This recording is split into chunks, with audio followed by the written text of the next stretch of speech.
करना चाहूंगा।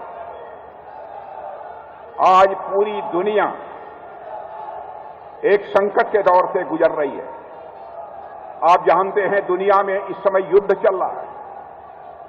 जिस तरह से पश्चिम एशिया में लगातार हमले हो रहे हैं, मैं समझता हूं केवल भारत के ही लेने नहीं बल्कि पूरे विश्व के लिए एक चिंता का विषय है।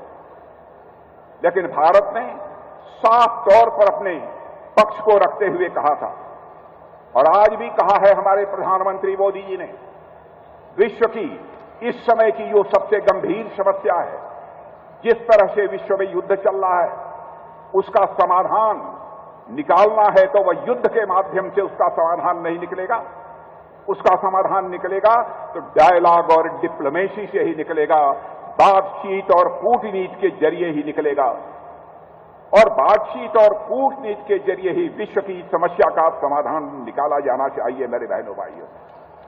और मैं आप सबसे भी चाहूंगा, आप हमारी बात से सहमत हों कि विश्व में जो इस समय युद्ध चल रहे हैं, जो पश्चिम एशिया में लगातार आक्रमण हो रहे हैं, इनका समाधान यदि बातचीत और कूटनीति यानी डिप्लोमेसी और डायलॉग के द्वारा निकाला जाना चाहिए, इससे आप सहमत हैं तो मैं चाहूंगा एक बार हाथ उठाकर तालियां बजाइए तो मैं मान लूं कि उत्तराखंड की जनता भी इस बात से पूरी तरह सहमत है। भारत का जहां तक प्रश्न है बहनों भाइयों, हमारे प्रधानमंत्री मोदी जी ने जिस करिश्माई तरीके से भारत का मस्तक दुनिया में ऊंचा किया है, उसकी जितनी भी सराहना की जाए वह कम है। पहले अंतर्राष्ट्रीय मंचों पर भारत कुछ बोलता था तो भारत की बातों को जिस गंभीरतापूर्वक लिया जाना चाहिए नहीं लिया जाता था। लेकिन आज हमारा और आपका भारत यदि अंतर्राष्ट्रीय मंचों पर कुछ बोलता है, सारी दुनिया कान खोलकर सुनती है कि भारत बोल क्या रहा है। मेरे बहनों भाइयों, आज यह भारत की हैसियत सारी दुनिया में बनी है। यह हम सबके लिए एक गौरव का विषय है।